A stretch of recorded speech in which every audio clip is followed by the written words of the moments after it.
Hello, my name is Paul Erickson, and I get to work as a branch manager in the Carver County Library. This room where I'm seated may look familiar to you. We're in the reading area of the Waconia Branch Library. As you know, our library buildings are closed right now due to the COVID pandemic. Some of our staff are telecommuting.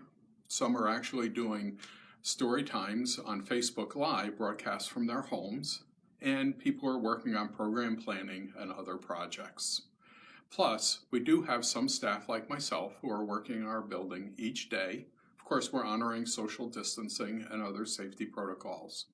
We're processing the books that you return in the book drops. We're pulling materials from the shelves and getting them ready for you for curbside pickup. We now offer curbside pickup at all branches of the Carver County Library. To learn about the details of our curbside pickup, as well as all the other services and changes that we have as a result of the COVID-19 pandemic, please go to our website, www.carverlib.org. One of the many things that I love about my job is that you come in and you talk with me and other staff about the books that you've been reading. And it is from one of those conversations that I learned about the author, Mary Doria Russell, and the book, The Women of the Copper Country. There's a lot about this book that I liked.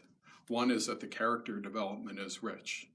They're people that I feel like I know. I can hear their voices in the conversations. I can feel like I'm a part of those conversations.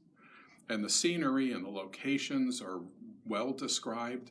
I can picture the social halls, the meeting halls, the churches, and even the mines themselves. I enjoy historical fiction and learning about history through stories that are based on research. As I read this book, I became interested in some of the historical details, so much so that I would put down the book in order to look up more information about other historical points, or about some of the characters that were in the book. I learned about the miners' strike and the Italian Hall fire disaster. I also learned about labor organizers like Joe Hill and Mother Jones. For example, did you know that Mary Harris Jones, who became more commonly known as Mother Jones, she was an Irish-born American schoolteacher and a dressmaker who became a prominent union organizer, a community organizer, and an activist. She helped coordinate major strikes and co-founded the Industrial Workers of the World. In this novel, she's an important secondary character. This book pulled me in so deeply that I even went so far as to request another book, How the Other Half Lives, which is written by Jacob Riis. This book was written in 1901. Of course, I just have a reprint here. The book was actually referred to by one of the characters in The Copper Country, talking about the poverty and the difficult lives of the immigrants in the late 19th and early 20th centuries. The historical setting of this novel is 1913. It's a time period that fascinates me. It's when both of my grandmothers came to America as teenage girls.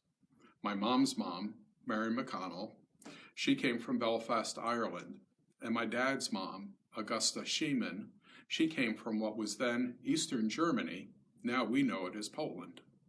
Both families left their homeland during this turbulent period of world history, looking for jobs and opportunity in America. And it is during this turbulent period that is the backdrop to the story that is told in the book, The Women of Copper Country. Annie Clements is the main character of the book, and she is indeed a real historical figure. She was born into poverty in the copper mining town of Calumet, Michigan. Life's very hard for the miners and their families. Crippling accidents and death in the mines, they're common. And when a crippling accident or death happens, the mine worker and his family are evicted from company housing and left to be homeless. There's a pivotal point in June 1913 with a series of accidents and deaths, plus the mining company forcing the miners to use a new one-man drill, which was known as the Widowmaker, rather than the two-man drill, which had been a part of their mining operation. Annie Clements, whose husband Joe is a miner, attends a union organizing meeting. She doesn't intend to become a leader, but a leader is what she becomes. As the year progresses in this story based on historical fact, the division deepens in the community between pro-strike and anti-strike factions. Annie and the families in this community make sacrifices that they never expected to make. I highly recommend this author to anyone who enjoys reading about American history. I especially recommend this book if the issues of the American labor movement are of interest to you. I enjoyed this book so much that I'm now reading another historical novel by this author, Dreamers of the Day. This is also a well-researched story. The setting is right after the tragedies of World War I and the 1918 influenza pandemic. The parallels to what our world is experiencing today is fascinating. It's almost eerie. The setting is in Egypt and the Holy Land during the time of the 1921 Cairo Peace Conference. You can request this book and any other materials in our collection through our website, www.carverlib.org, and we'll let you know when they're ready for curbside pickup. Our website is also the most up-to-date source of information about library services during the pandemic, and also you want to check our website, www.carverlib.org, for information about our upcoming summer reading program for teens and children. And we indeed are going to have a robust summer reading program this summer. Take care, be safe, and be sure to stay connected to your Carver County Library.